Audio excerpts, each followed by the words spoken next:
versos de número 9, 10 e 11. Nós já vínhamos falando na última terça-feira, próxima passada, e hoje, se Deus nos ajudar, e eu sei que Ele vai nos ajudar, nós vamos terminar esse capítulo tão abençoado. Como os irmãos já estão habituados, nós vamos fazer a leitura dos versos 9, 10 e 11 do capítulo 6 do livro do Apocalipse. Todos encontraram comigo? Podem dizer amém? Então eu vou ler, como são só 3 versículos, eu vou ler e depois os irmãos vão repetir, e dessa forma nós vamos participar coletivamente do texto bíblico. E havendo aberto o 5º selo, vi debaixo do altar as almas dos que foram mortos por amor da palavra de Deus e por amor do testemunho que deram, e clamavam com grande voz, dizendo: até quando, ó verdadeiro, santo, dominador, não julgas e vingas o sangue dos que habitam sobre a terra? E a cada um foi dada uma comprida veste branca, e foi-lhe dito que repousassem ainda um pouco de tempo, até que também se completasse o número dos seus conservos e seus irmãos que haviam de ser mortos como eles foram. Vamos lá, verso 9.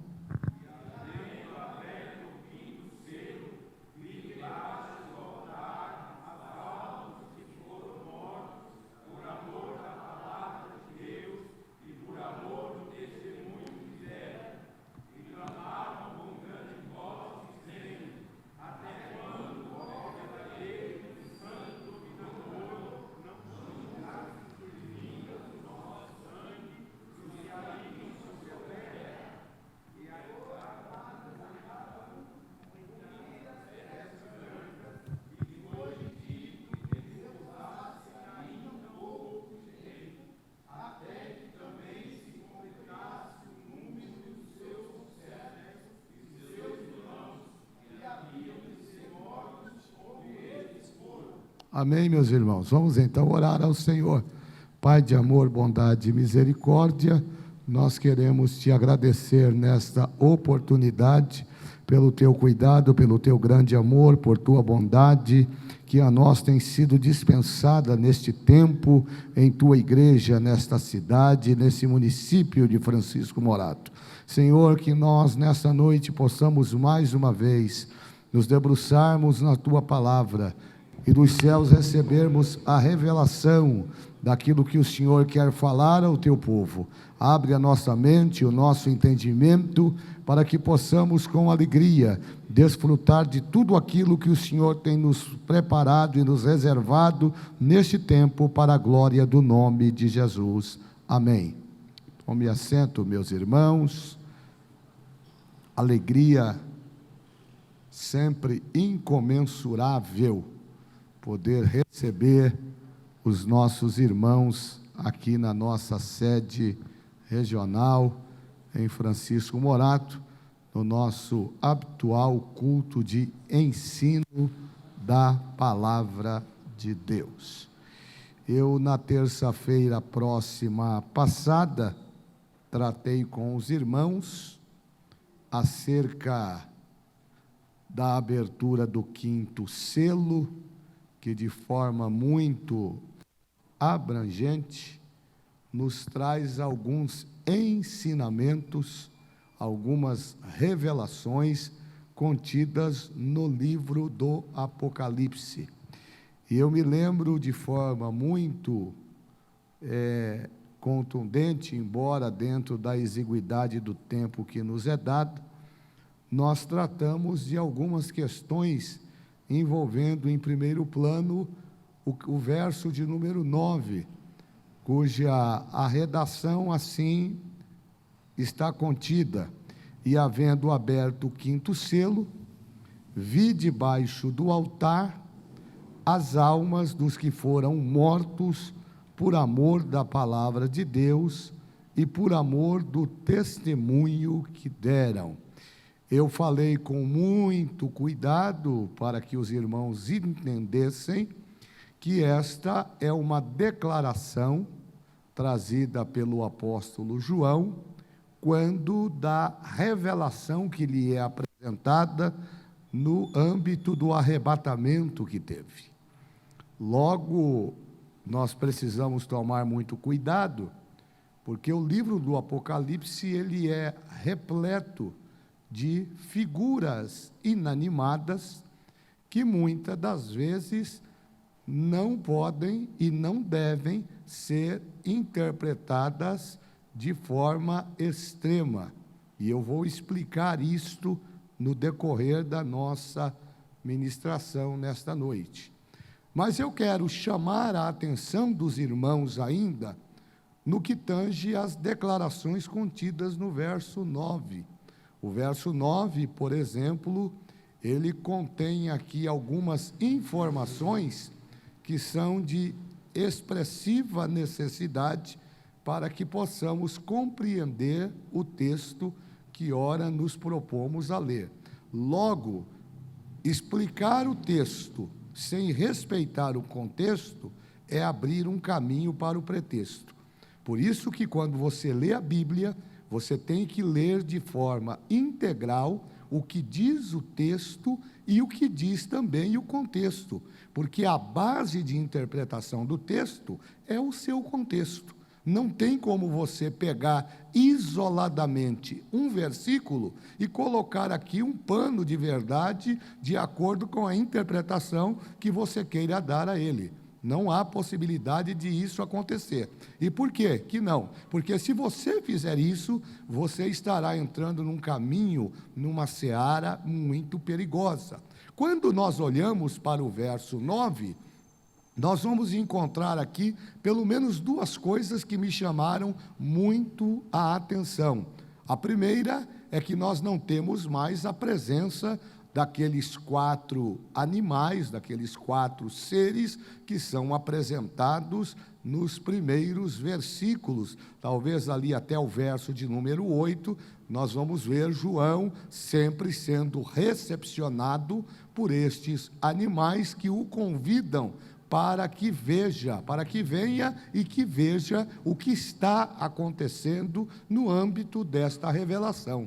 Mas o que me chama a atenção, já num segundo plano, é a forma com que o selo, ou o 5º selo, é desatado, e a forma como João se comporta quando ele tem, então, esta visão. Lembrando aos irmãos que nós estamos trabalhando um processo de arrebatamento do nosso irmão João, que está na ilha de Pátimos. E ele, então, está arrebatado na glória celestial, e lá ele está tomando conhecimento das coisas futuras que haverão de acontecer antes que o Cordeiro de Deus ele venha manifestar a sua vontade imperativa, que vai se consumar no julgamento final de todos os ímpios que não estiverem com o seu nome escrito no livro da vida. Logo, se não está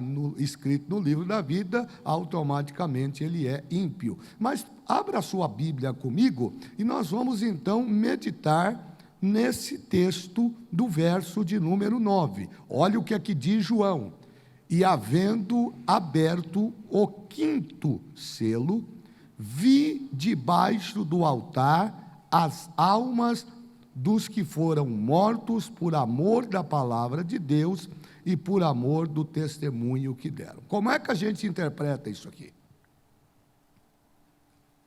A pergunta não quer calar.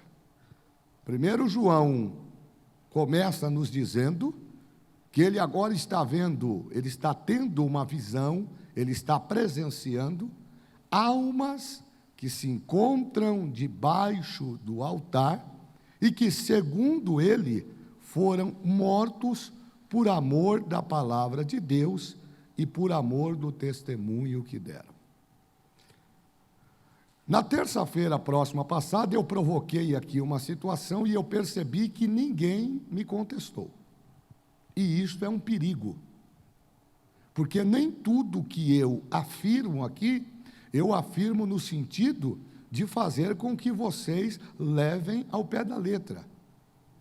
A ideia de provocar este ensino é de também despertar nos irmãos o desejo de abrir a Bíblia e verificar se aquilo que está sendo ministrado está dentro dos padrões do que a Bíblia estabelece.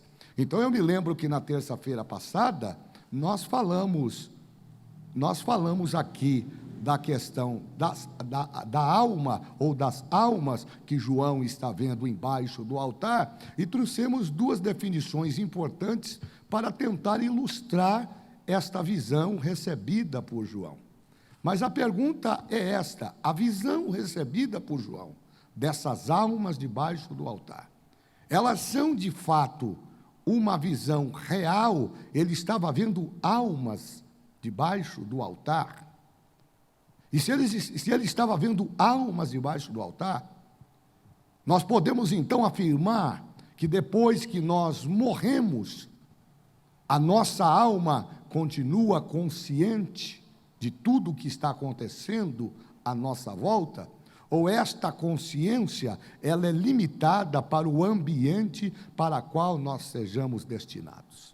Essa é a primeira pergunta. A segunda pergunta, importante para verificar o verso 9, é também olhar, observar e constatar se, como João apresenta esta narrativa, nós podemos afirmar que no céu existe um altar específico para o holocausto. Observem que ele não determina, ele não define qual é o altar, mas o comportamento, a forma com que ele apresenta esta narrativa, nos dá a entender que João está falando do altar do holocausto. Eu falei para vocês, na terça-feira passada, que tanto lá no tabernáculo como no templo, existiam dois altares, não é? Do lado de fora, que era o altar da expiação, onde a oferta era apresentada. Então a família chegava na porta do arraial, ela era recebida ali, apresentava o seu sacrifício, entregava na mão do sacerdote, o sacerdote fazia expiação pelos pecados daquela família, e posteriormente o sacerdote adentrava para a parte subsequente do tabernáculo, onde estava a bacia de bronze que continha água, que também representava o princípio da purificação. Mas quando nós falamos em apresentação de ofertas, somente dois altares aqui poderiam receber esta oferta, uma pela expiação e outra pelo pedido, pela oração ou pela manifestação de vontade que aquele indivíduo ou que aquela família apresentasse de acordo com a sua causa. Então ele entrava no arraial, no tabernáculo, ele tinha um espaço limitado para trabalhar, para entrar, melhor dizendo. Depois que o sacrifício era apresentado naquele altar, que o animal era imolado ali, que o seu sangue era derramado e que depois ele era queimado, o sacerdote continuava o ritual que lhe cabia continuar, o culto que ele estava prestando. Mas quando se tratava de entrar dentro do tabernáculo para levar a oração, para apresentar o incenso, a oração com o incenso, ele só poderia fazer isso sozinho. A família não poderia entrar com o sacerdote, somente ele poderia entrar, e no lugar santíssimo somente o sumo sacerdote. Então percebam que existe uma limitação de atuação dentro do tabernáculo. E por que eu estou dando toda essa explicação? Porque a gente vai entender aqui que a visão de João, na verdade, ela não pode ser interpretada de forma literal, como se ele estivesse vendo almas ali, ou seja, almas conscientes que de repente se reúnem debaixo desse altar e resolvem buscar vingança pelo sangue que foi derramado. Isso aqui, na verdade, é um sentido figurado daquilo que João está vendo e que nós vamos esclarecer à luz da Bíblia na medida em que o tempo for passando. Então, o propósito deste altar da expiação era de receber a oferta pelo pecado, pelo arrependimento, por tudo aquilo que aquela família tinha feito, quando o altar do incenso era o local onde eram levadas também as ofertas, mas agora de agradecimento a Deus. Então, qual é o altar que João está falando aqui? João está falando do altar da expiação ou do altar do incenso? A resposta está no verso 9. João nos faz entender que o que ele está vendo nesta visão é aquilo que acontecia, irmão Wesley, quando o sacerdote pegava a oferta e colocava sobre o altar da expiação. Preste atenção, porque João vai dizer que eles estão debaixo do altar. Então eu queria começar trabalhando com vocês o primeiro ponto desse verso 9, que precisa ser elucidativo para que a gente consiga entender o que é que João está falando. A primeira coisa que nós precisamos definir aqui é a expressão da palavra alma. A palavra alma aqui, ela tem um sentido único.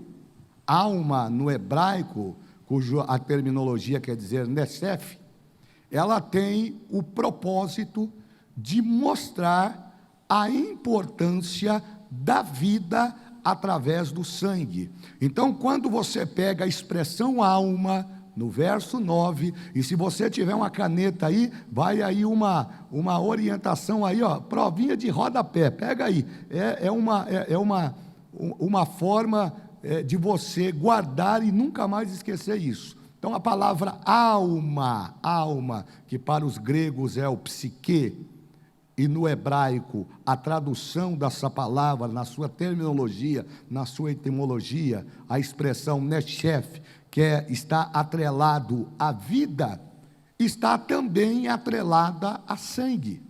Olha que coisa interessante. Então, quando João está dizendo que ele vê almas daqueles que foram perseguidos embaixo do altar, ele está fazendo referência não a almas conscientes daqueles que foram perseguidos, não. Ele está vendo de forma, de maneira que ele possa interpretar o sangue daqueles e daquelas que foi derramado, como se tivessem sido derramados no altar do sacrifício, como se tivessem dado a sua vida por expiação, como se tivessem entreguem a sua vida em função da obra, da palavra e da manifestação do cuidado de Deus sobre as suas vidas. Ele não está falando da alma de forma literal, que é aquilo que a gente tratou lá no estado intermediário da alma. Não é o espírito que depois que morre, ele sai deste corpo, desse invólucro de carne, e ele vai para um destino que está reservado para aqueles que escolheram a Deus, que é relacionado ao paraíso, ou vai para o local de tormento que a Bíblia também designa como Hades, para aguardar o julgamento final. Ele não está falando, quando ele fala de alma, ele não está falando do espírito. Ele está simplesmente tentando, na visão que ele está tendo, traduzir aquilo que ele está vendo de acordo com a cultura dos hebreus. Aí você pode dizer, não, pastor, mas o livro de Apocalipse, na sua maioria, ele foi escrito em grego. Sim, João escreveu em grego, mas ele tem essa percepção daquilo que significava os sacrifícios na lei mosaica. Então, quando ele fala que ele vê essas almas debaixo do altar, o que João está vendo na sua visão? Ele não está vendo outra coisa, ele está vendo o altar da expiação, que é a figura, que é o que a sua mente pode remeter agora na visão que ele está tendo. Não se esqueçam que ele está arrebatado em espírito, ele está tendo uma visão, ele está tendo uma revelação daquilo que o Senhor quer mostrar para ele, é a forma que Jesus vai mostrar para ele, que o Cordeiro vai mostrar para ele. A perseguição e o derramamento de sangue dessas vidas está atrelado, ele consegue remeter ao altar da expiação. Por isso que ele vai usar essa expressão, olha lá: e vi debaixo do altar almas dos que foram mortos por amor da palavra de Deus e por amor do testemunho que deram. Percebam onde é que está a posição? A posição está embaixo do altar. Por que isso tem interesse para nós? Porque quando o animal era trazido para ser imolado no altar do holocausto, a primeira coisa que o sacerdote fazia, evangelista Cleberson, era sangrar o animal. Não tocava fogo no animal de qualquer maneira, pastor Davi. O animal primeiro era esfolado ou imolado, e o seu sangue era aspergido no altar do holocausto. E tem um significado para isto no mundo espiritual e também para os hebreus. Porque se a palavra alma, neshef, quer dizer vida, e vida está atrelada a sangue, o que aquele sangue de animal estava dizendo era que para que houvesse purificação do pecado, era um paliativo daquela família que apresentava aquele animal para ser morto em sacrifício pelos pecados de expiação daquela própria família, deveria ter o seu sangue, que é o centro da vida, também aspergido sobre o altar. Mas o sacerdote também reservava um pouco deste sangue, porque depois do sacrifício completo, depois de o animal ser lá incinerado sobre o altar, o sacerdote ainda pegava parte daquele sangue e ele rodeava o altar para demonstrar o ato de arrependimento daquela família.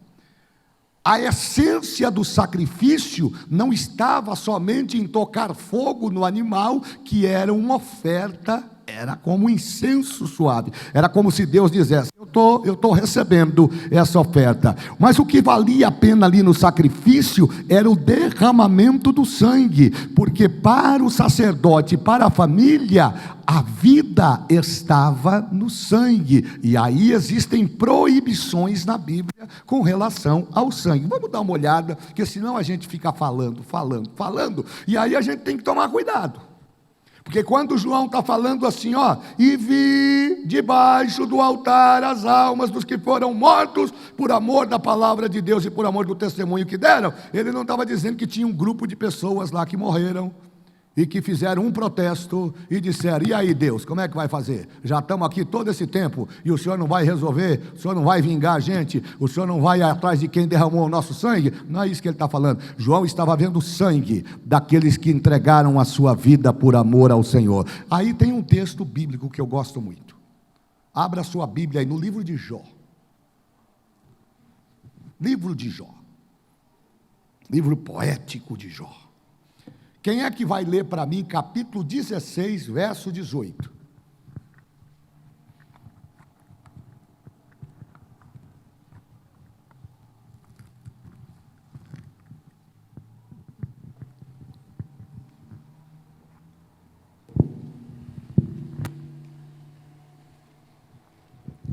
Apesar de não haver violência nas minhas mãos e de ser pura a minha oração, a terra... Meu irmão, Carlos Araújo. Jó, capítulo 16, verso 18.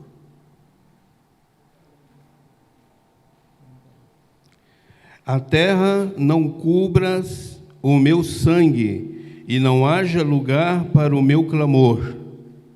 Repita novamente, bem devagar.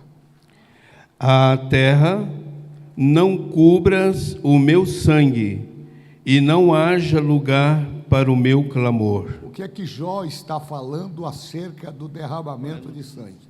Ele está falando desse processo de morte. Ele está falando depois que morre não tem jeito. Mas olha a expressão que ele usa, que a terra,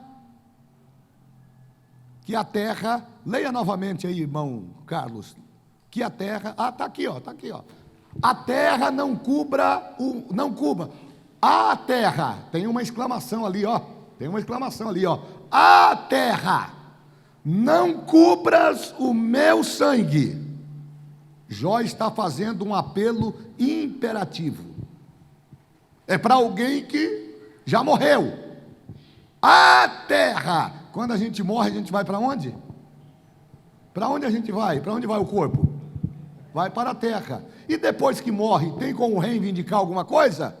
Mas olha o que é que Jó vai dizer lá: a terra, não cubras o meu sangue, e não haja lugar para o meu clamor. Ele está falando exatamente do princípio do sangue, que tem o poder de vindicar, de requerer a vingança de acordo com aquilo que Deus estabelece. Logo, João não está falando de um grupo de pessoas que morreram e que estão ali reivindicando um pedido. Ele está falando do sangue que foi derramado de forma intencional, em função daquilo que eles defendiam, que eram a sua fé em Deus. Mas tem mais, vamos dar uma olhada aí, tem mais um texto aí, Isaías capítulo 16, verso 21, vamos ver o que é que diz Isaías.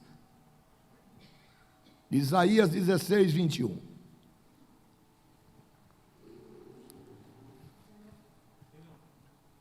Então eu acho que eu errei aqui, é 6, deve ser 6, 21, vamos ver.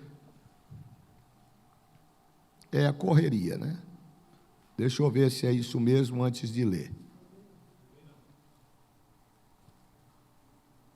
Isaías, capítulo 6. Então dá uma olhada aí, Ezequiel 24, 7. Pode ser que eu tenha errado aqui a referência. Ezequiel 24, 7 está certo. E Hebreus 12, 14 também está certo.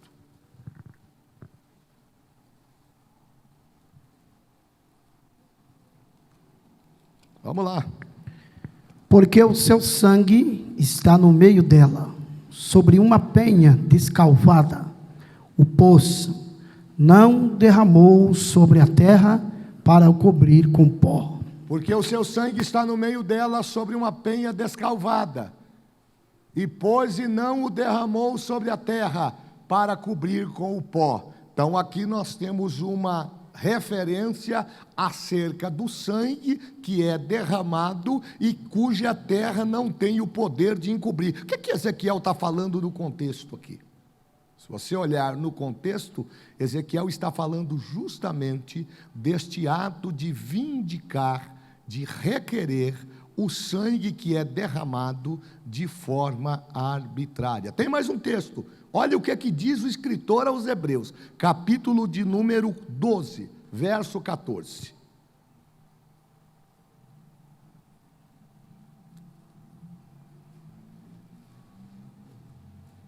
Doze, 14, vamos lá.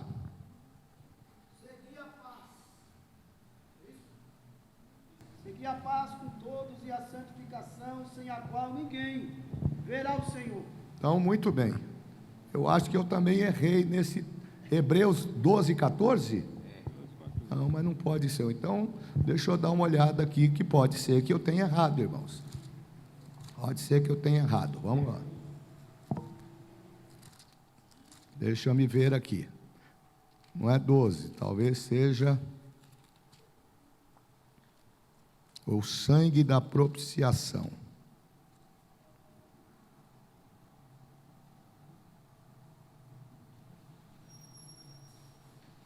Verso 11, porque todos os corpos de animal cujo sangue é pelo pecado trazido pelo sumo sacerdote para o santuário, são queimados fora do arraial.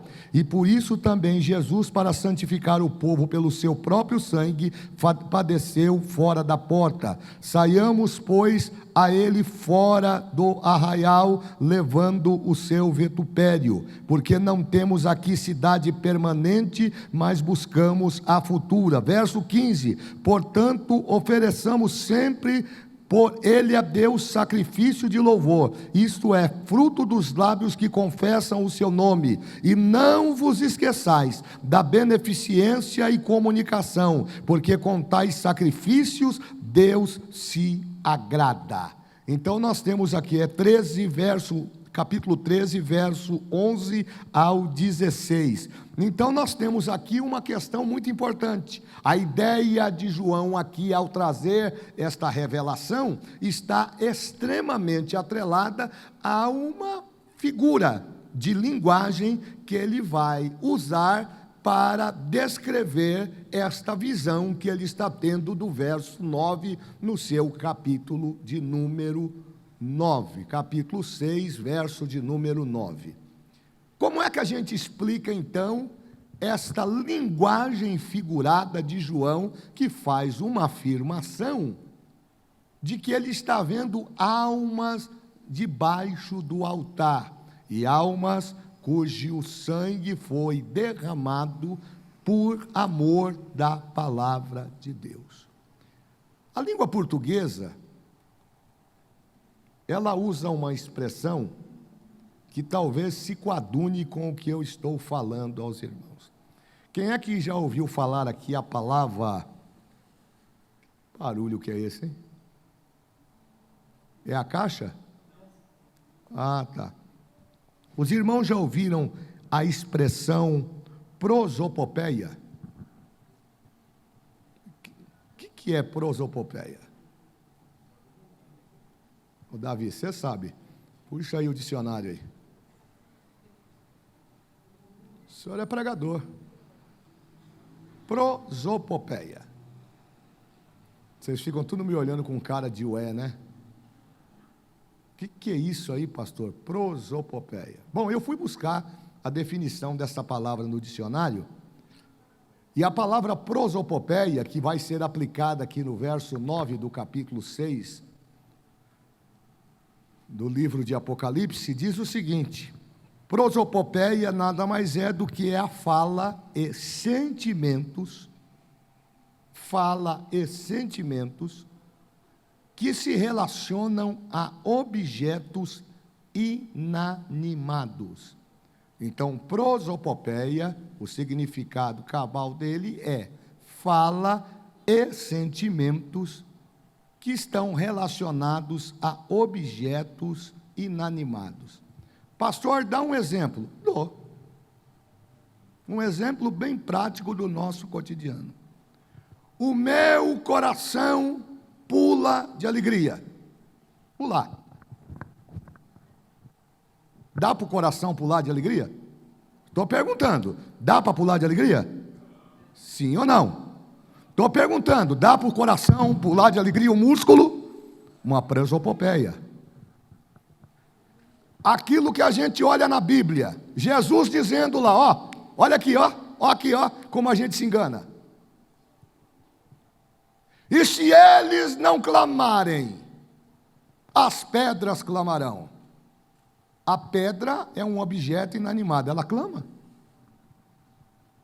Deus vai fazer uma boca na pedra para ela clamar?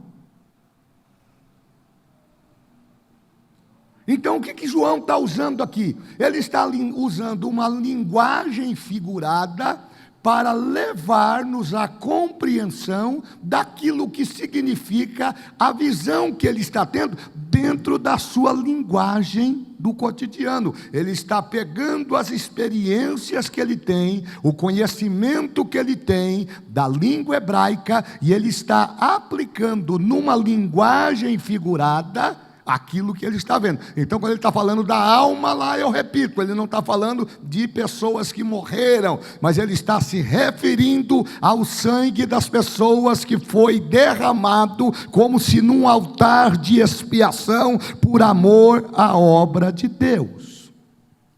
Aí tem mais, pastor, mas agora ficou difícil. Não, ficou difícil não.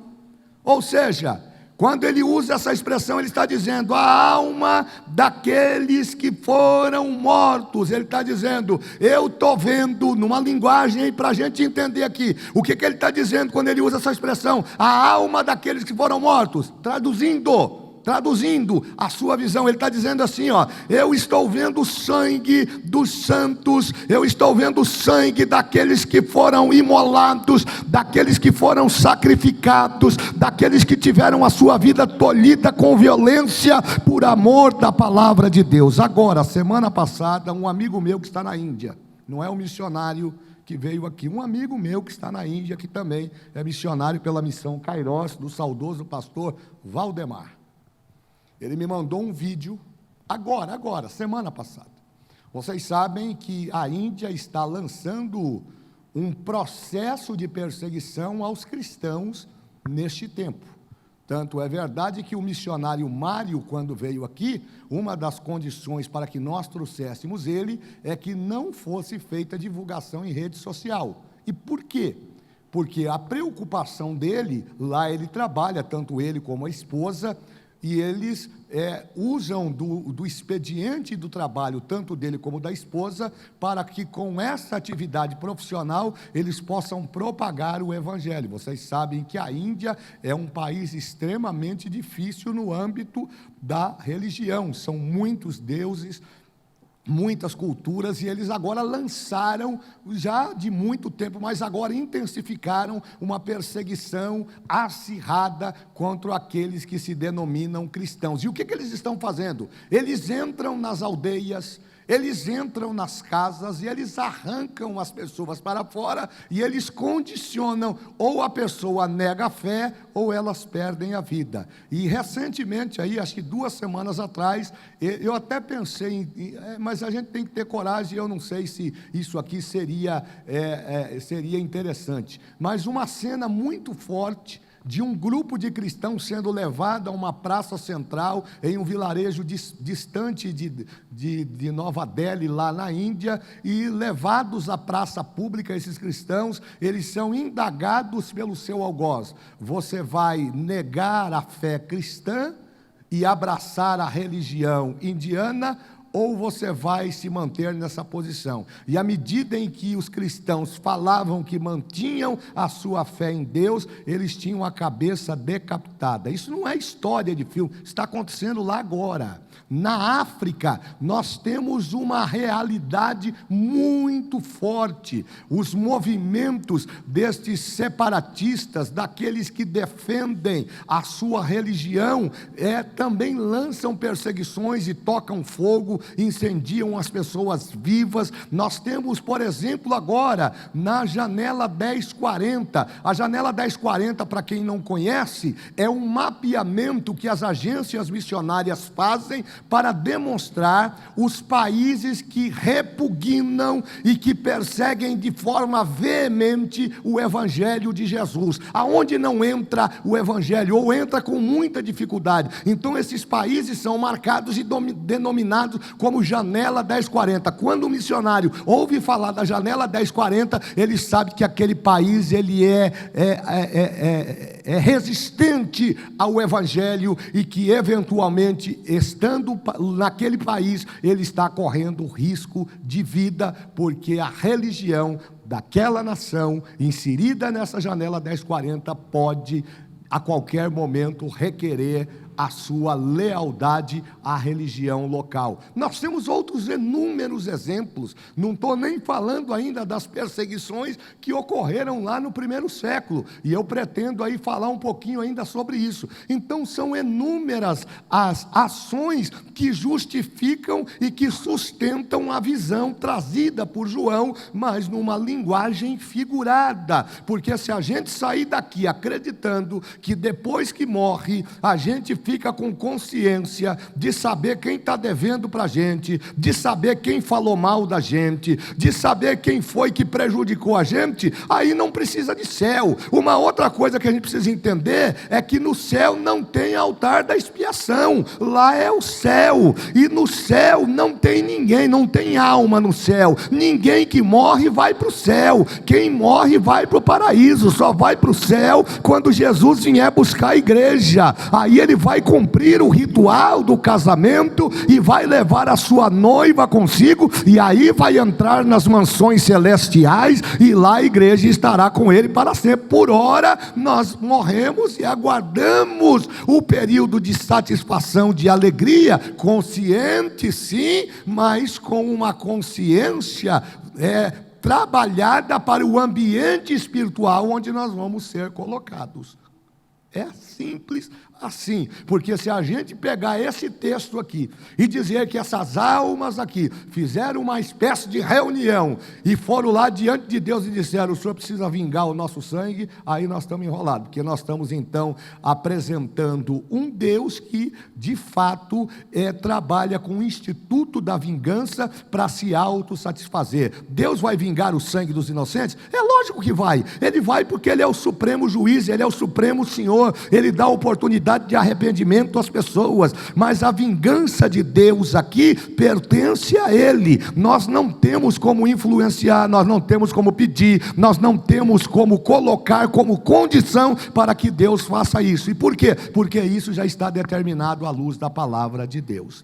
Então, falando um pouquinho do altar, nós não temos no céu o altar da expiação, mas temos lá o altar do incenso. Isso aí está muito claro lá na visão que João tem, por exemplo, dos 24 anciões. Então isso fica muito bem definido lá. Então o altar da expiação não está lá. E por que eu estou falando do altar? Porque o altar, como eu disse para vocês na terça-feira próxima passada, era o lugar onde o pecado dos homens era expiado, e era natural representar esses mártires remidos, buscando o altar como refúgio. Então o refúgio para o sangue que era derramado, é como se pegasse a vida daquele animal que estava sendo imolado e colocasse no altar como uma espécie de cobertura do pecado. Percebam que o sangue do animal não purificava o pecado, ele só acobertava o pecado. Ele, numa linguagem para você entender, ele aplacava a ira de Deus. Quando Deus se irava com o pecado daquele homem, ele olhava para o sangue derramado pelo sacerdote no altar da expiação, e aí a sua ira se aplacava. Mas isso não resolvia, porque isso era só um paliativo. Por isso que anualmente Deus institui o sacrifício anual. Por isso que as festas, elas eram tradicionais, e havia uma regularidade anual para que as famílias fossem apresentadas, ou se apresentassem diante do sacerdote, para confessarem a Deus por meio do sacerdote os seus pecados. Aí a igreja católica, ela pegou esse instituto para criar o ato de confissão. Mas não é confessar para o homem, naquele tempo o homem ele tinha esse papel de interlocutor. No interlocutor não cabe aqui, mas ele era a figura representativa que Deus havia escolhido, não é? Da família, da tribo de Levi, da família de Arão, aqueles que deveriam e que poderiam apresentar esta modalidade de culto a Deus. Veja que até nisso Deus é cuidadoso. Não é qualquer culto que ele recebe, não é qualquer pessoa que pode apresentar culto. O culto ele tem que ser apresentado respeitando os princípios estabelecidos na palavra de Deus. Romanos 12:1, rogo-vos, pois, irmãos, que apresentei os vossos corpos em sacrifício, olha lá, em sacrifício vivo, santo e agradável a Deus. Primeiro, sacrifício vivo. O culto, o sacrifício tem que ser vivo. Não adianta trazer o que está morto e colocar no altar, porque Deus não recebe. Deus recebe sacrifício vivo. Está cheio de defunto na igreja, vem gelado, não tem nada para oferecer, e quando descobre a oferta, aí constata, está morto, agora não tem o que fazer, vai assim mesmo. Deus rejeita aceita sacrifício morto. Sacrifício para Deus tem que ser vivo. Sacrifício para Deus tem que ser santo, tem que ser purificado. O animal tinha condição, não era qualquer animal que pegava para levar na mão do sacerdote. O animal era escolhido a dedo, passava pelo controle de qualidade. Levanta a orelha, levanta a patinha, levanta, deixa eu ver se tem alguma mancha, deixa eu ver se tem algum defeito, porque eles estavam falando de pecado, de expiação pelo pecado. A família sabia que quando se apresentava diante do sacerdote, já estava devendo, já chegava devendo, já chegava na porta do arraial pedindo misericórdia. E se Deus não aceita o sacrifício, se não aceita é morte. E então eles tomavam cuidado. Por quê? Porque o sacrifício, além de vivo, ele precisava ser puro. Deus não recebe qualquer tipo de sacrifício. Sacrifício da igreja deve ser um sacrifício vivo. Então quando você abrir a tua boca, abra a tua boca com alegria, porque você está vivo. Quando você levantar a tua mão, levante a tua mão com autoridade, porque você está vivo. Quando você vier para o culto, venha para o culto com alegria, porque você está vivo. E se você é santo, Deus recebe o teu culto e a tua adoração. Agora nós estamos gerando uma geração de defuntos.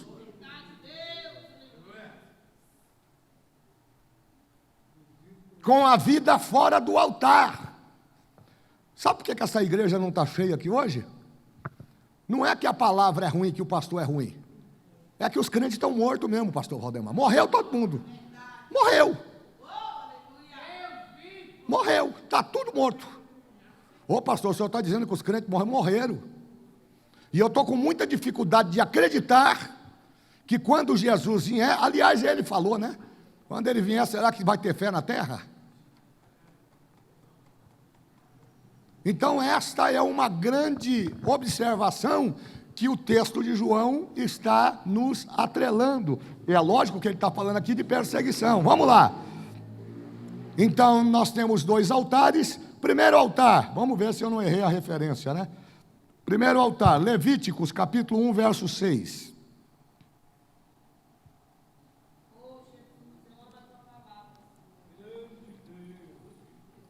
Corre aí, irmão, corre aí, porque eu preciso ir. Levíticos 1 e 6, depois 8 e 13.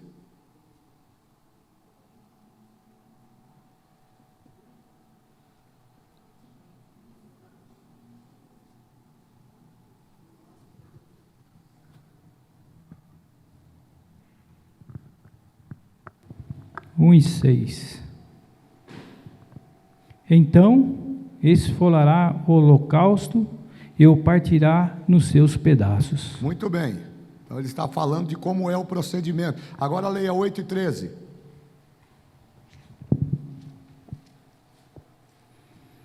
Também Moisés fez chegar os filhos de Arão, e vestiu-lhes as túnicas, e cingiu com o cinto, e apertou-lhes as tiras, como o Senhor ordena a Moisés. Tem dois procedimentos aqui no altar do holocausto.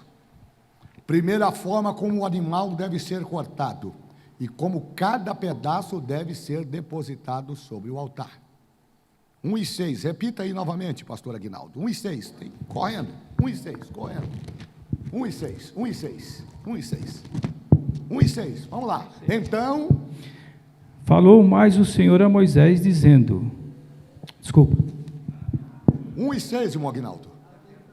Então esfolará o holocausto e o partirá nos seus pedaços. O que quer dizer a palavra esfolar? Cortar, esfregar, fatiar. Então aqui o animal, olha que coisa interessante isso aqui. Nós precisamos entender que a linguagem que ele está usando é figurada. Porque ele está vendo esse povo debaixo do altar. E se a gente não tomar cuidado, a gente interpreta isso aqui de forma equivocada. Ele está trazendo a sua visão, os elementos que eram utilizados, presbítero Marcelo, lá no altar da expiação. Então tinha um critério para essa expiação. Num segundo plano, o sacerdote, a quem era dada a responsabilidade de conduzir aquela cerimônia, e é isso que João está vendo aqui. Ele tinha por obrigação estar devidamente, adequadamente trajado. O verso 13 do capítulo 8 diz que as vestes tinham que ser compridas, do hebraico talos, e um cinto no peitoral. Eu vou falar um pouquinho disso lá na frente, porque tem uma cereja nesse bolo. Então, depois do altar do holocausto, ou o altar do sacrifício, tem ainda um texto, acho que é Levíticos 4, 7, se tiverem Levíticos aberto aí, dá uma olhada aí, não custa ler. 4 e 7. Nós vamos ver a expressão nefesh novamente. Também porá o sacerdote daquele sangue sobre as pontas do altar do incenso aromático, perante o Senhor, que está na tenda da congregação, e todo o resto do sangue do novilho derramará à base do altar do holocausto, que está à porta da tenda da congregação. O que é que João está vendo? João está vendo o sangue no altar, e na sua visão está sendo mostrado, e ele está vendo aquele sangue todo espalhado, e ele remete isto ao propósito, à forma literal como o sacrifício ocorria no Velho Testamento. Lembram que Hebreus fala que tudo que nós vemos no tabernáculo é figura do que já existe? É uma figura. Então, nesse princípio, aí nós temos, depois do altar do holocausto, então é uma sequência, fora do arraial. Quando ele fala fora do arraial, pastor Dario, é porque na tenda da congregação, no santuário propriamente dito, no lugar santo e santíssimo, só podia entrar o sacerdote no lugar santo e o sumo sacerdote no lugar santíssimo. Então o que está fora da tenda da congregação, o que é que fica fora? O altar do holocausto. Tem aqui a abertura do tabernáculo cercado, aqui, este corredor.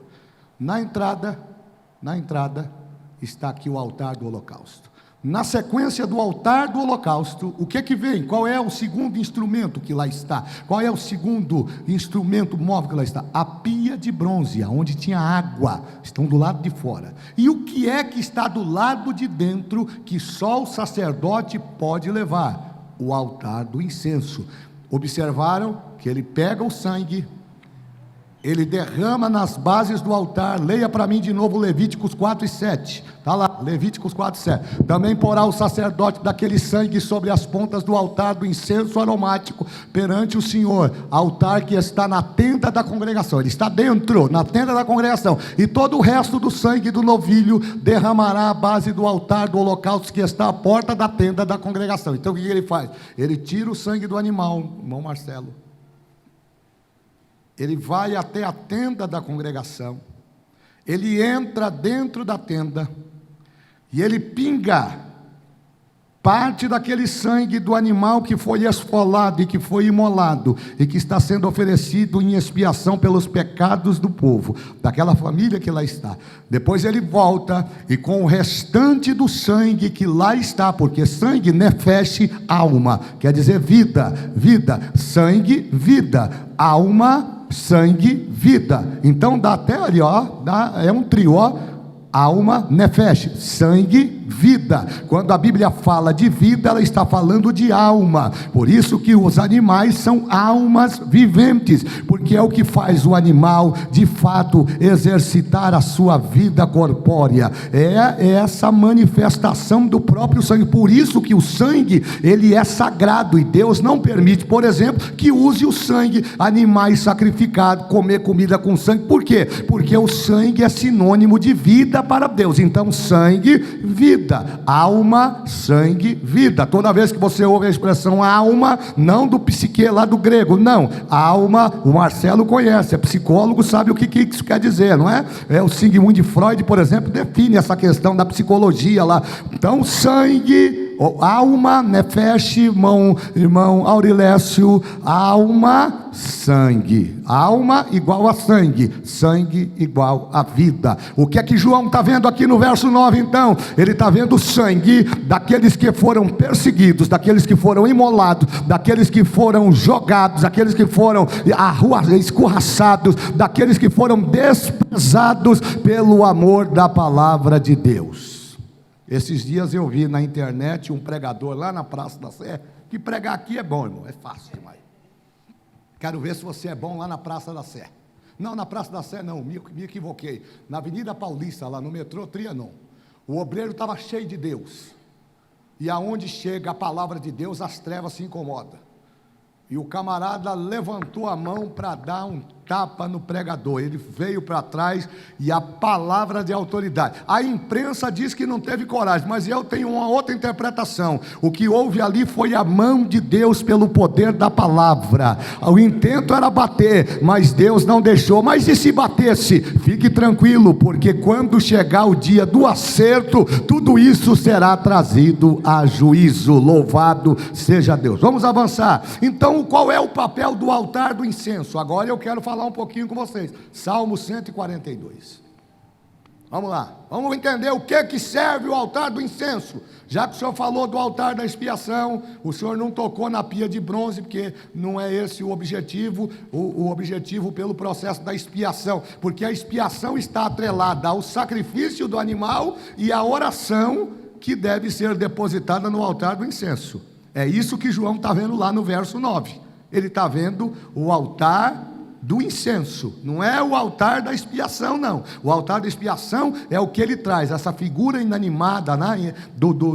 Essa visão do tabernáculo que ele conhecia bem, embora estivesse escrevendo o Apocalipse no grego, ele conhecia bem a liturgia e o contido na lei mosaica. Mas vamos lá, no Salmo 142, vamos ver o que diz o texto.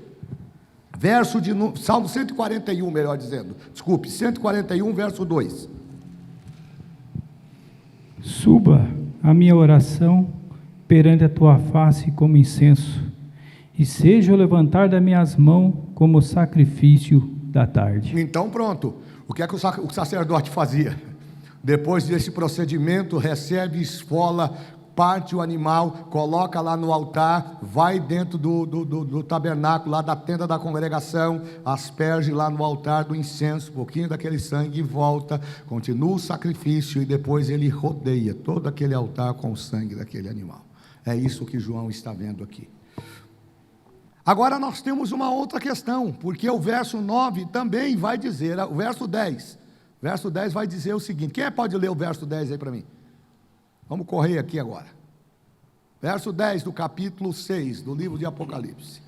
Caiam os ímpios nas suas próprias redes. Não, pastor Carlos, capítulo 6 de Apocalipse, verso 10.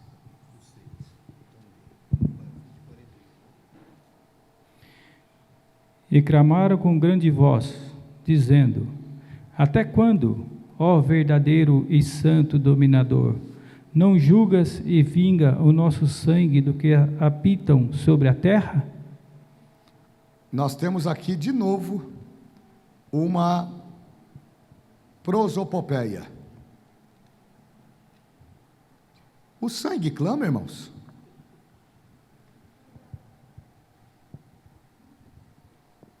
Vou dar um exemplo prático para vocês. Gênesis capítulo 4. Vamos dar uma olhada lá, abre a Bíblia. Gênesis capítulo 4. Quem pode ler para mim o verso de número 10?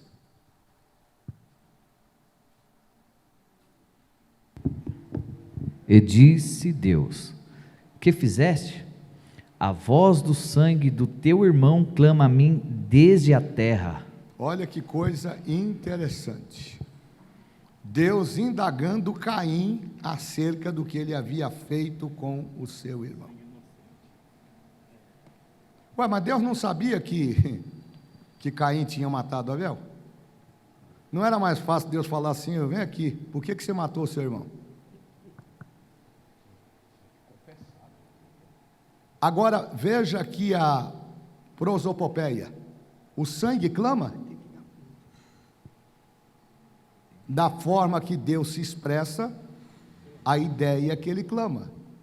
Porque ele faz a seguinte pergunta, numa linguagem para você entender. Está aqui o texto? O que é que você fez? Deus não é onisciente? Deus não é onipotente? Deus não é onipresente? São atributos incomunicáveis. Estes são atributos que só Ele tem. O diabo não é onisciente e não é onipresente.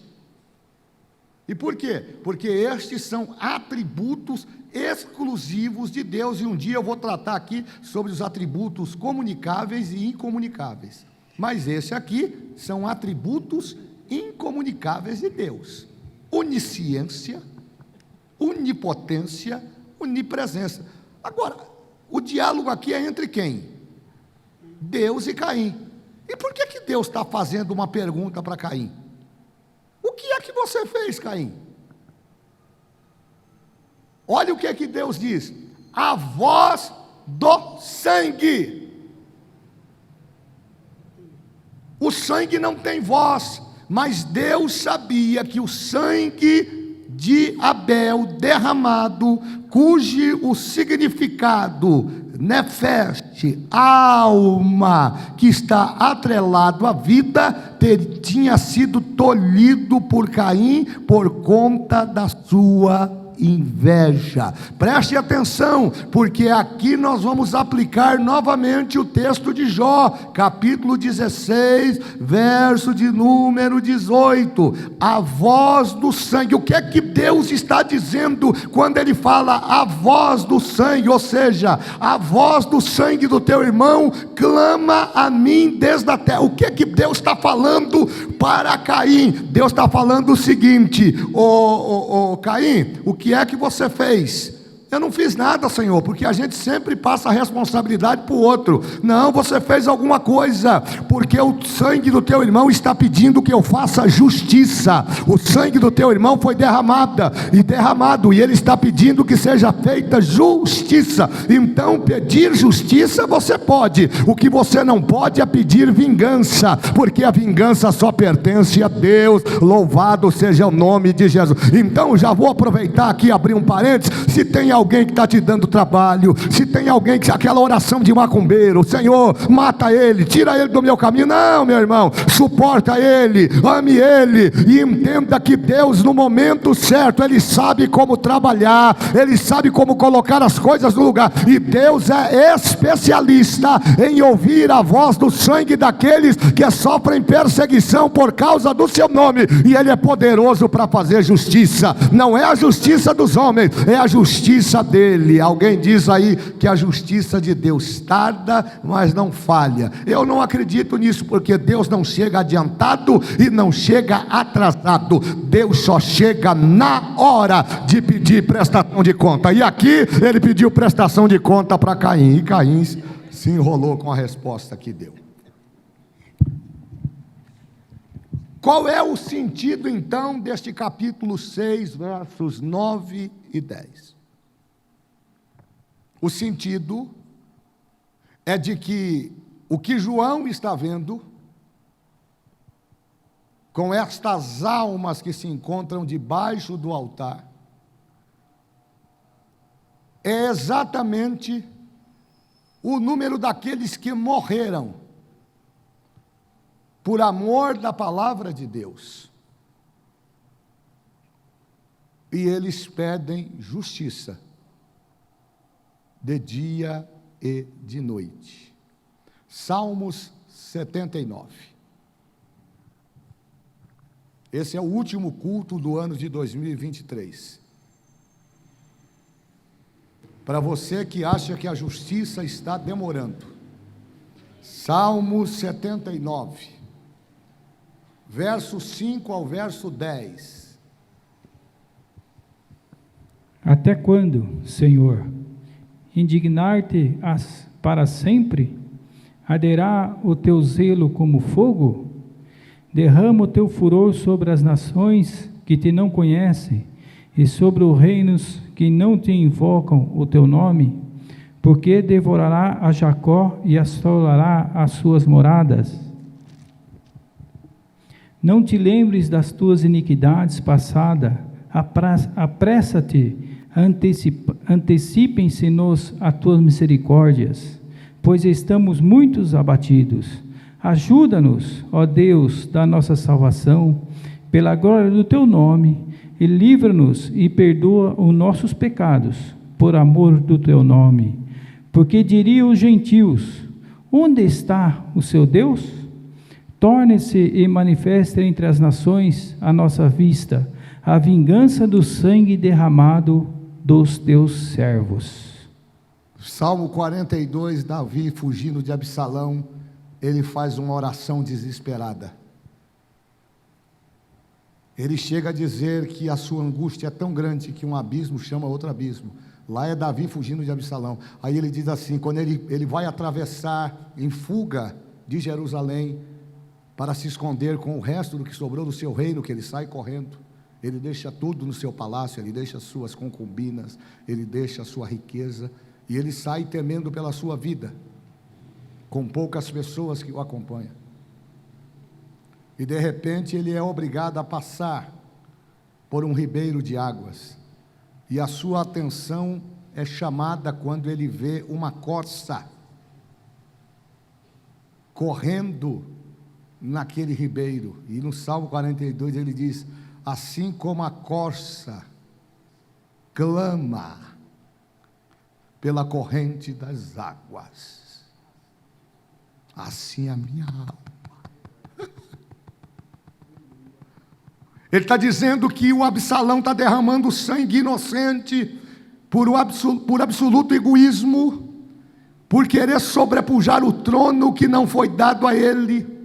Ele está dizendo que o filho que ele criou, que ele acalentou, que ele cuidou, agora se voltou contra ele, e o sentimento dele é um sentimento de abandono. É esse o sentimento que nós temos quando somos perseguidos. Jesus falou isso nas bem-aventuranças: bem-aventurados sois vós quando sofrerem injúrias, quando sofrerem perseguição por causa do meu nome. Alegrai-vos, exultai-vos, porque é grande o vosso galardão. Não tem Facebook, não é para ir para o Facebook, não é para ir para o Instagram, não é para ficar fazendo carta, não é para fazer cara feia, é para se alegrar, é para se exaltar, é para esperar, porque a demora parece que está ocorrendo, mas Deus está vendo tudo, e no momento certo Ele vai fazer justiça. Aí ele diz assim: onde é que está o teu Deus? Já pensou os inimigos dizendo para Davi assim, pastor Dario? Você não era o bonzão? Você não era o cara? Nessa linguagem pós-moderna dos nossos crentes, os pregadores coaches, fala com o homem lá de cima. Mas Davi está refletindo o sentimento da perseguição. E é interessante que o verso 10 termina dizendo assim: porque diriam os gentios. Quem são os gentios? São aqueles que não conhecem Deus. Onde está o seu Deus? Essa é a pergunta. Substitua a palavra gentil por inimigos. Davi está fazendo um desabafo aqui. O Salmo 79 é um desabafo de alma, a exemplo do que ele fez no Salmo 42, a exemplo do que Asaf faz no Salmo 73, quando ele compara a riqueza dos ímpios com a sua condição. E é só depois, lá no final, que ele cai na realidade, né? Eles têm tudo isso, eles só não têm uma coisa: o direito de entrar na tua casa. Isso é privilégio para aqueles que esperam no Senhor. Então ele termina dizendo assim, ó: tornem-se manifesta entre as nações a nossa vista. Olha o que ele está dizendo: tornem-se manifesta, que todos tomem conhecimento. Ele está dizendo: Deus dê publicidade. Quando o Senhor resolver fazer justiça, dê publicidade entre as nações, mas dê publicidade de maneira que eu possa ver, a nossa vista, para que a vingança do sangue derramado dos seus servos não seja em vão. Deus vai fazer isso e vai glorificar. O que é que João está dizendo? Fique tranquilo, porque vai chegar o momento que o sangue derramado daqueles que morreram na arena romana, daqueles que foram perseguidos pela Inquisição, daqueles que estão sendo mortos por amor do Evangelho agora, todo este sangue derramado, ele será trazido a juízo, e haverão de prestar conta diante do Deus Todo-Poderoso, porque de Deus ninguém zomba. Toma cuidado, porque a perseguição, ela não tem somente a conotação de violência. A gente passa a perseguir a Deus quando deixa de fazer a sua vontade. O que é que nos torna anticristos?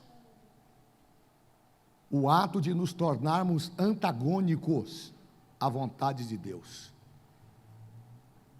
O murmurador é o maior exemplo do que eu estou dizendo. Porque o murmurador, ele nunca está satisfeito com nada. O murmurador sempre vai arrumar um defeito. Se está bom demais é porque você é exibido. Se não está bom é porque você é fraco. Se você se veste bem é porque você quer se mostrar. Se você não se veste bem é que você está quebrado, está em pecado. O murmurador sempre estará no âmbito do papel da oposição. Jesus enfrentou a oposição dos murmuradores. Mas agora, para terminar aqui, e eu peço mais 5 minutinhos, eu quero matar esse assunto. Verso 11.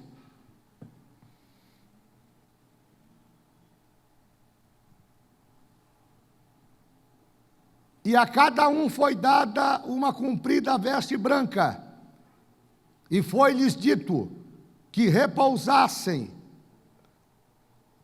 ainda um pouco de tempo, até que também se completasse o número dos seus conservos e dos seus irmãos, que deveriam ser mortos como eles foram. A ideia aqui é no âmbito da perseguição. Âmbito da perseguição. Mas o que é que me chamou a atenção no texto? É que esses que estão embaixo do altar, cada um, diga comigo, cada um. Mas diga alto para me ajudar. Cada um foi dada uma veste comprida. Uma veste branca comprida. O que é que isso quer dizer? Mas João não está vendo alma? E alma precisa de roupa?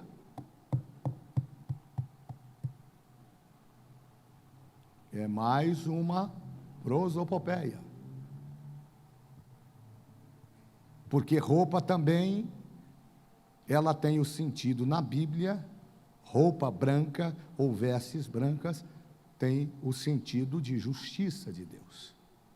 E é exatamente o que o texto está propondo. Por que que a estes que João vê embaixo do altar foram dadas uma comprida veste branca? A primeira coisa que a gente deve considerar é que as vestimentas brancas, entre outros adjetivos que eu poderia qualificar aqui, elas estão atreladas à dignidade que confere a essas pessoas a justiça de Cristo. E isso está na Bíblia, Apocalipse 19. Se puder ser um pouco objetivo, verso 8, e depois alguém leia para mim 3 e 5. 19:8. E foi-lhe dado que se vestisse de linho fino, puro, resplandecente, porque o linho fino são a justiça dos santos. Então, eu queria falar um pouquinho sobre a questão das vestimentas, da sua confecção, porque na época de Jesus, já no Velho Testamento e também no Novo Testamento, existia um padrão para a questão das vestimentas. O horário não vai me deixar explicar isso detalhadamente como eu gostaria de explicar. Mas o fato é que as pessoas, elas eram separadas na época de Jesus por classes sociais. E o que é que apontava a classe social de uma pessoa? Era o tipo de vestimenta que ela usava. Você pode, por exemplo, perceber que a vestimenta dos frequentadores das sinagogas era muito diferente das vestimentas do povo no cotidiano. E por quê? Porque essas pessoas eram separadas por classes. Classes sociais determinavam quem podia e quem não podia frequentar determinado ambiente. Tem um outro texto que eu queria que vocês lessem para mim, Apocalipse 7,14.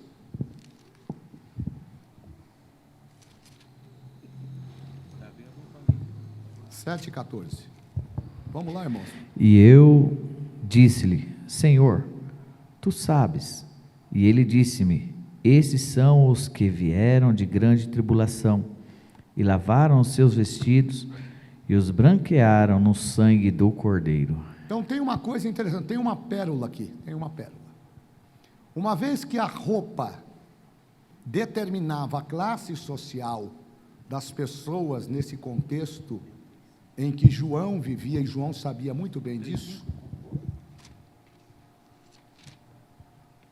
era costume entre os judeus lavarem as suas roupas para ocasiões especiais,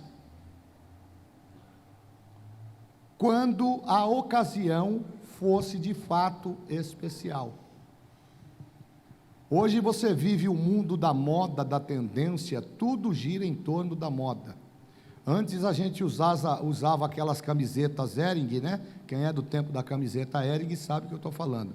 A camiseta Hering tanto servia para ir para a escola com o quichute, como também servia para ir para a igreja. Porque não tinha esse padrão que o mundo dá hoje. O padrão da moda, do estilo. As pessoas hoje se vestem para se mostrar. Mas nesse contexto, o contexto de muita pobreza, os judeus só usavam roupas especiais quando a ocasião requeria. E o judeu, ele demorava muito tempo para lavar as suas vestimentas, principalmente para ocasiões especiais, porque essa era a cultura da época. Eu estou falando de comportamento. Os grandes livros da história vão contar isto. Flávio Joséfo chega a dizer que um judeu ficava com a sua roupa por semanas e até por meses, sem que ela visse um pingo de água. Mas como essas roupas, esses vestidos que eram usados na época de Jesus,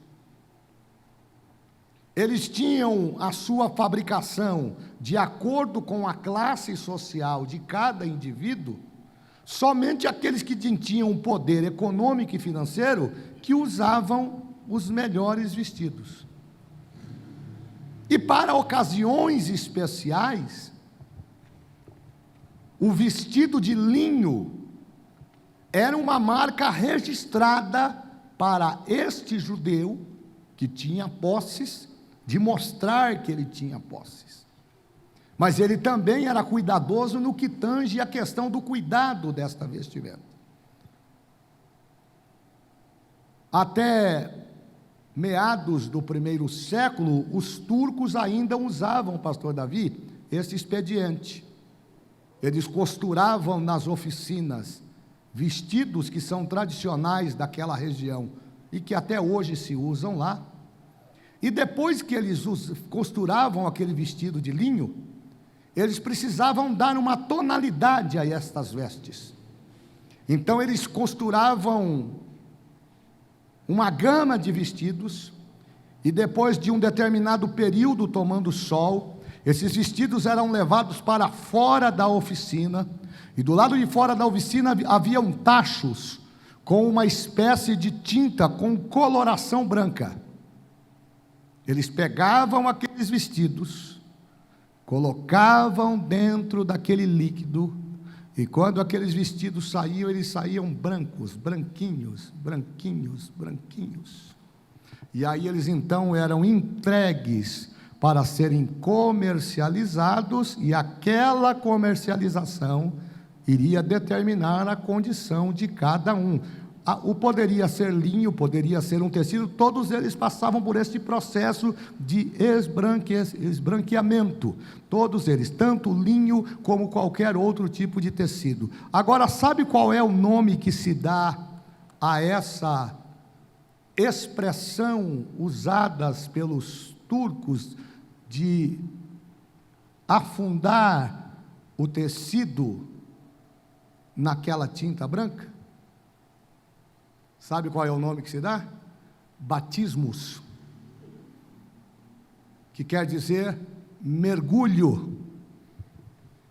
O tecido, quando sai da oficina, ele sai com uma coloração que você não reconhece, e ele não tem utilidade naquela coloração, mas quando ele é colocado dentro daqueles galões, daquelas bombonas, com a tinta ou com a coloração branca, que eles são levantados, eles saem transformados, eles saem como novos. Aí a ideia de que o batismo não pode ser na cabeça, não pode ser na orelha, não pode ser no pé, não pode ser uma gotinha. O batismo ele deve ser por mergulho, por imersão, e o batismo é um ato cerimonial. O batismo é somente para cumprir o mandamento e a ordenança de Jesus. Se crer e for batizado, será salvo, mas se não crer, será condenado. Ou seja, quando você vem para Jesus,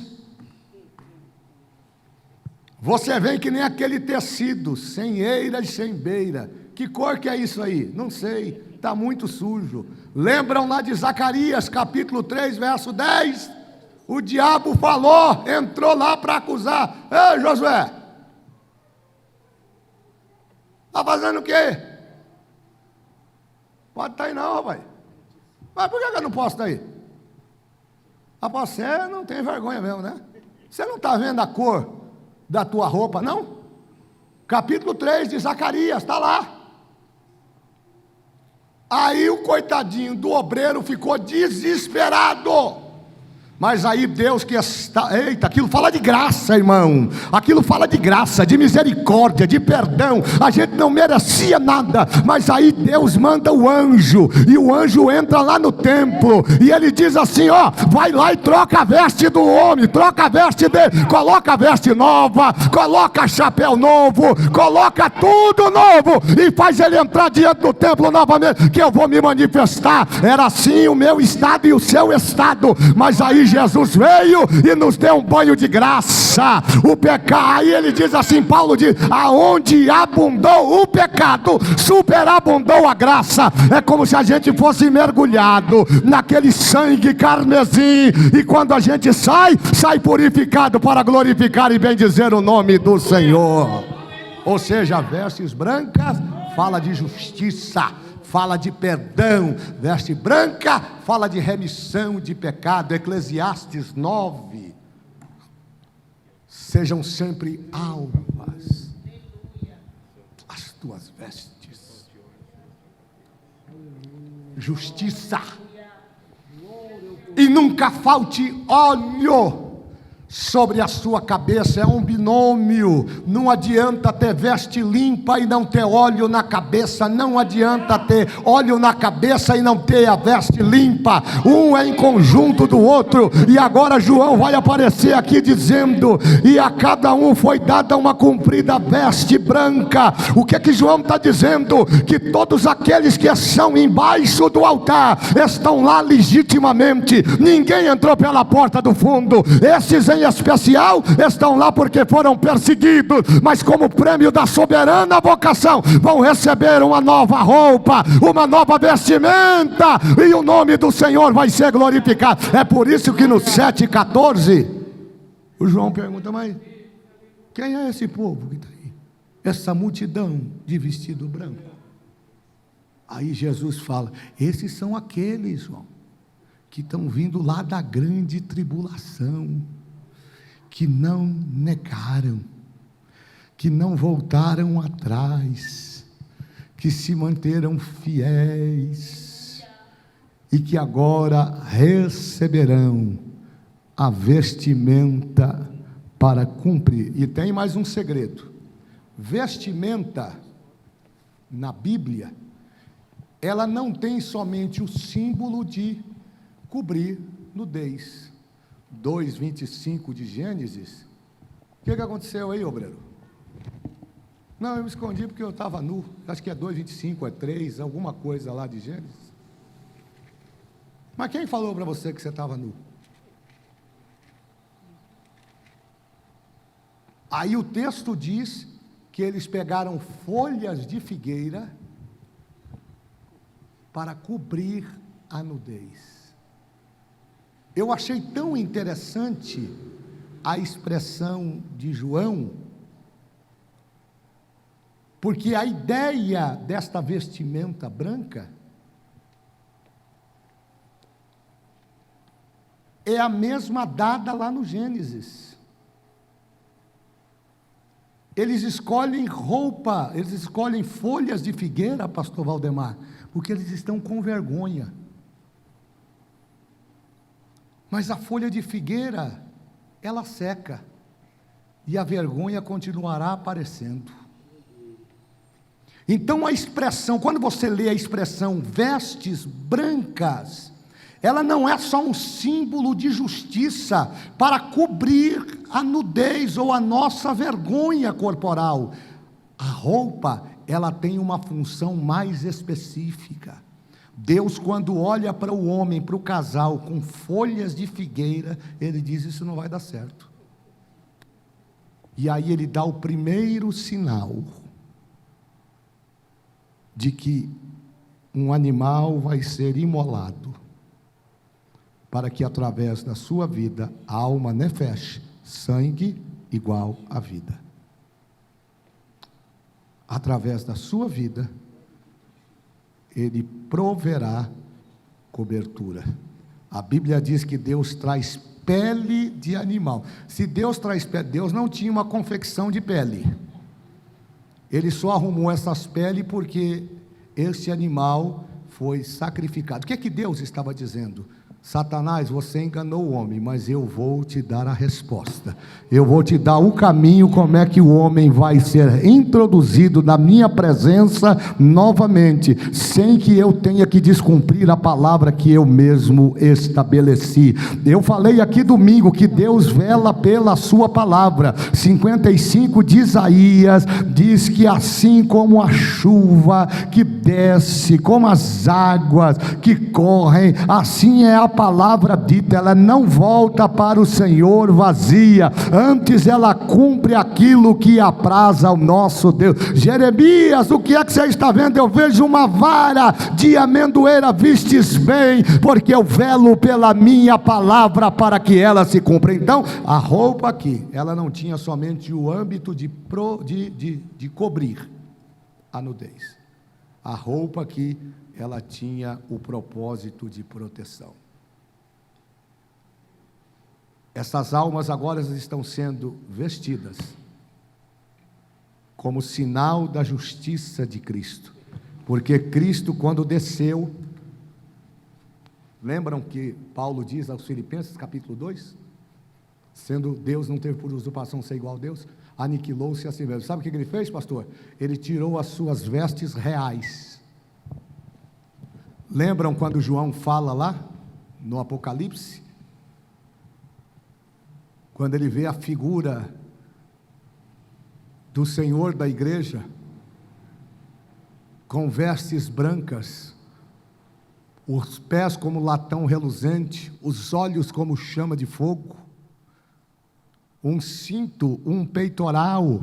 Aliás, aqui não tenho tempo, mas eu queria explicar um pouquinho isso para vocês. O cinto tem um significado. Somente os sacerdotes ou sumos sacerdotes, somente aquelas pessoas que eram consideradas importantes no mundo religioso poderiam usar esse tipo de vestimenta. Isso eram vestimentas que eram usadas, por exemplo, pelos levitas. Os levitas usavam um cinto com roupas grandes, brancas e compridas, que demonstravam, sinalizavam que eles tinham uma função específica. Todos vocês serão vestidos com vestes brancas lá na glória celestial. Todos vocês receberão um cinto para demonstrar a idoneidade, a honra. Mas acima de tudo, todos nós vestiremos a mesma vestimenta branca como a neve, que representa a justiça de Deus para a glória do seu nome. Vamos terminar, tem muita coisa para falar, mas eu gostaria de terminar por aqui. Eu termino somente dizendo, qual é o papel do cinto? Honra. E qual é o papel da veste? Proteção.